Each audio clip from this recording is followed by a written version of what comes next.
पारू या मालिकेचा आजचा एपिसोड जबरदस्त झालेला आहे. आजच्या एपिसोडमध्ये सगळीकडे आनंदी आनंद दाखवलेला आहे. दिशाची मॉम डॅड यांना पोलीस घेऊन गेलेले आहेत.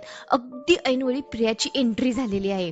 अहिल्या मॅडमनी आपल्या दोन्ही मुलांना तसेच पारूला देखील माफ केले आहे. आणि सगळ्यात महत्वाचे, ज्याची आपण आतुरतेने वाट पाहत होतो, अहिल्या मॅडम आणि सयादादाची भेट झालेली आहे. दोघेही खूप आनंदात आहेत. सयादादानी तर प्रीतमचा हात देखील मागितलेला आहे. किर्लोस्कर कुटुंबियांमध्ये फक्त आनंदी आनंद साजरा होत आहे. तर ते कसे हे आपण पाहूयात. कालच्या भागात दिशाने आदित्य सर, प्रीतम सर, पारू यांचे सगळे सत्य सर्वांसमोर आलेले आहे. सर्वांना खूप मोठा जबरदस्त धक्का बसलेला आहे. तर आपण ते कसे ते पाहूयात. दिशा पारूला विचारते, पारू तू नाही का ग आदित्यची बायको? त्या प्रियाच्या गावात आदित्यची बायको म्हणून थोबाड वर करून मिरवत होतीस की? तू त्याच्या नावाचं मंगळसूत्र नव्हती घालत? त्या प्रियाच्या बापासमोर तुम्ही नवरा बायकोचं नाटक नव्हतं करत? अगं सांग ना. पारू फक्त खाली मान घालून रडत असते. तिच्याजवळ बोलण्यासारखे काहीच नसते. पण दिशाचे चालूच असते. ती म्हणते, काय झालं? इतके दिवस तिकडे नवरा बायको म्हणून एकत्र राहत होतात. तुम्ही तिकडे नक्की काय काय केलं ग? सांग, सगळं सांग तुझ्या देवी आईला. हे सगळे ऐकून श्रीकांत सर खूप चिडतात आणि आदित्य सरांना म्हणतात, अरे तिकडे नेमकी काय घडलंय? एका शब्दाने जरी तुम्ही आम्हाला सांगितलं असतं तरी. असे श्रीकांत सर पुढे बोलणार. तोच अहिल्या मॅडम श्रीकांत सरांना म्हणतात, श्रीकांत थांब जरा. आणि पुढे आदित्य सरांना म्हणतात, आदित्य ही दिशा तरी तर परकीच आहे रे. तुम्ही दोघं तर माझी मुलं आहात ना रे. आणि तरी फसवलं मला. तेही एका मुलीसाठी इतकं केलं.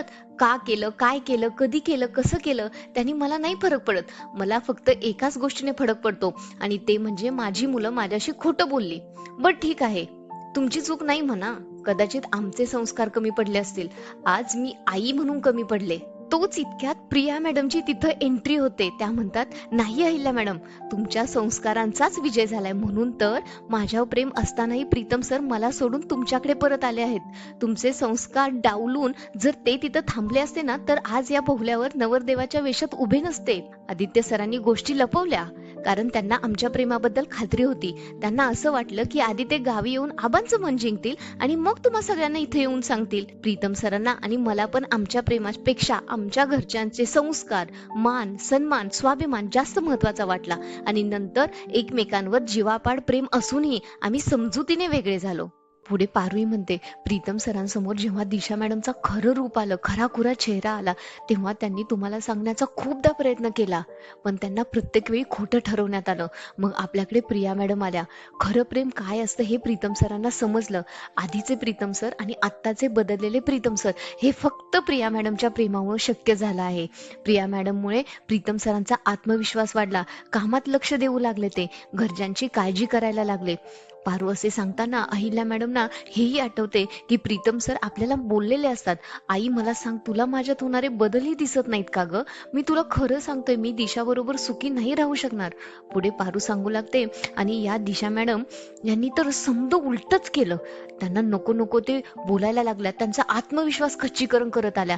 त्यांना कमीपणा दाखवून त्या त्यांना कसं सांभाळून घेतात हे सर्वांना दाखवत आल्या. देवी आई, मी खरंच सांगते, आदित्य सरांना जेव्हा दिशा मॅडम बद्दल समजलं, दिशा मॅडमचं खरं सत्य समजलं, तेव्हा आम्ही दोघं तुम्हाला सांगायला येणारच होतो. पण तेव्हा सुद्धा दिशा मॅडमनी मोठ्या चालाकीने प्रिया मॅडमना आपल्या घरातून हाकलून लावलंय. अहिल्या मॅडमना तेव्हाचा प्रसंगही आठवतो. दिशा त्यांना रडत रडत म्हणालेली असते की प्रिया मला म्हणत होते की तुझी या घरात राहण्याची लायकी नाहीये, तू या घरची सून होण्याची लायकी नाही, तू प्रीतमची बायको होण्याची लायकी नाही. पुढे आदित्य सर म्हणतात, आणि म्हणून आम्ही आधी प्रियाला घरी जाऊन तिच्या बाबांची समजूत काढायचं ठरवलं. आणि तिथे असताना दिशा काहीतरी चूक करेल, आणि अगदी तसंच झालं. आणि म्हणूनच आज सगळे पुरावे आहेत आमच्याकडे. आई, आम्ही आबासाहेबांचं मन जिंकण्यासाठी गेलो होतो. हे बघ, आबासाहेब खरंच खूप चांगले आहेत, पण त्यांचा एक प्रॉब्लेम आहे. त्यांना श्रीमंत माणसांचा राग आहे, आणि म्हणूनच आम्ही गरीब नोकर बनून त्यांच्या घरी गेलो. त्यात त्यांचा गैरसमज झाला की ते मला आणि पारूला नवरा बायको समजून बसले. आणि परिस्थिती अजूनच कठीण होऊ नये, बिघडू नये म्हणून मी काही खरं खोटं केलं नाही. माझ्यासाठी तसं काहीही नाहीये आई, माझ्या विश्वास ठेव, मी खरंच बोलतोय. पुढे प्रिया मॅडम म्हणतात, अहिल्या मॅडम, मी सुद्धा होते त्यांच्यासोबत. आदित्य सरांनी पडेल ते कामं केले, शेती, घरकाम. प्रीतम सरांनी तर गोठा सुद्धा सांभाळलाय.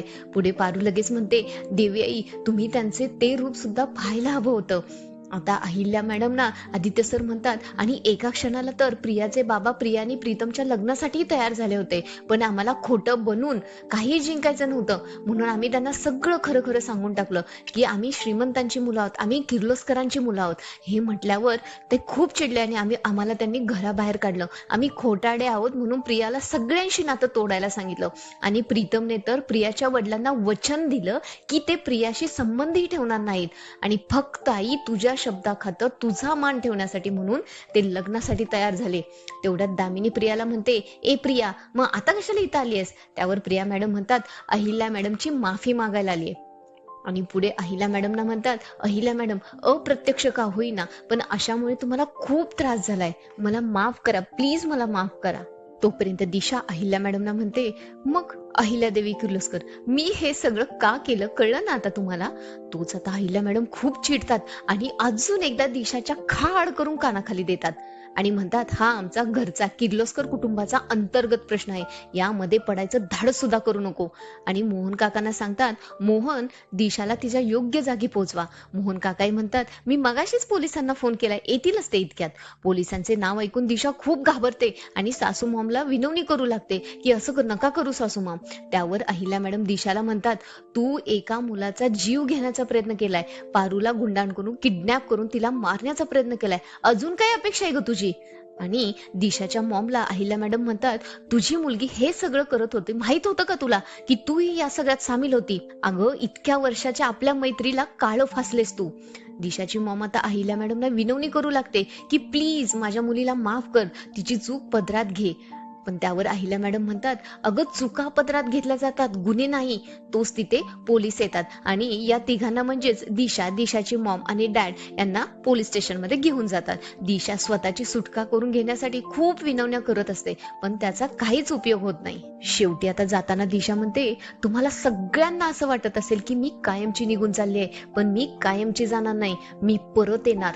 लक्षात ठेवा तुम्ही सगळ्यांनी, मी परत येऊन तुमच्या सगळ्यांची वाट लावून टाकणार आहे, मी परत येणार आहे, असे म्हणून दिशा पोलीस स्टेशन मध्ये निघून जाते. पुढे आता श्रीकांत सर अहिल्या मॅडमना रिक्वेस्ट करतात की तू माफ कर सगळ्यांना, प्लीज माझ्यासाठी या सगळ्यांना माफ कर.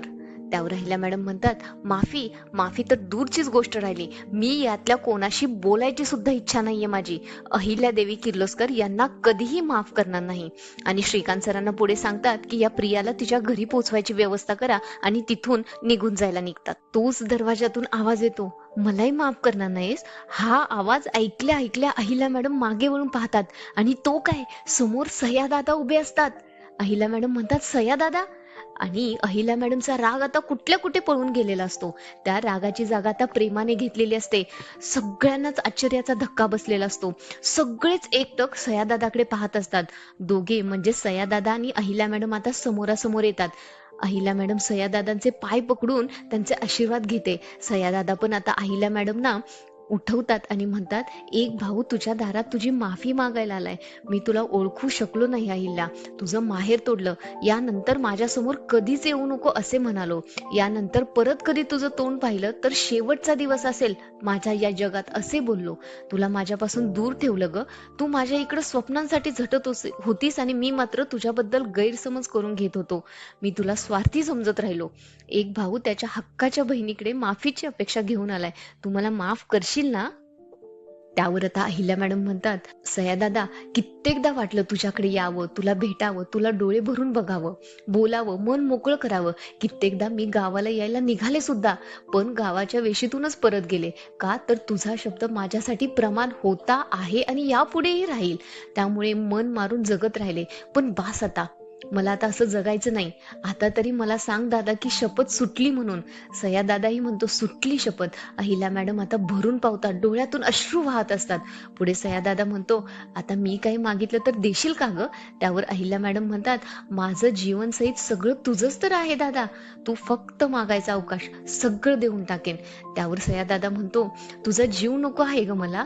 आणि प्रियाकडे पाहत म्हणतात, माझा जीव सांभाळशील का ग? प्रिया ही माझी लेक आहे, चिमुकली प्रिया तुझा जीव की प्राण होती, आठवते का तुला? हिला सांभाळशील ना ग अहिल्या? आदित्याने प्रीतमला मी माझ्या घरी होतो तेव्हा खूप राबवून घेतलं, गोठ्यात काम करायला लावलं. या प्रीतमला तर प्रतापने कुस्तीत आपटलं सुद्धा. आणि ही पारू, ही तर मला माझ्या प्रियासारखी, माझ्या मुलीसारखीच आहे. आणि पारूला म्हणतात, पारू आज जर का तू नसतीस ना तर मी इथे आलोच नसतो, मला माझी बहीण कधी भेटलीच नसती, खरं काय आहे ते मला कळलंच नसतं, तू मला पापाचं सुख दिलंस. आणि अहिल्या मॅडमना सांगतात, अहिल्या, पारू बद्दल मनात जरा सुद्धा शंका ठेवू नकोस. आदित्यांनी पारू भलेही माझ्या घरात नवरा बायको म्हणून राहिले असतील, पण त्यांनी त्यांच्या मर्यादा कधीच ओलांडल्या नाहीत. आणि हा आदित्य तर अगदी स्वाभिमानी आहे तुझ्यासारखाच, तो कधीच काहीच चुकीचं वागू शकणार नाही. या सगळ्यांना माफ कर. आणि इथेच आजचा एपिसोड संपतो. तर असेच अपडेट पाहण्यासाठी चॅनेलला लाईक आणि सबस्क्राईब करा. धन्यवाद.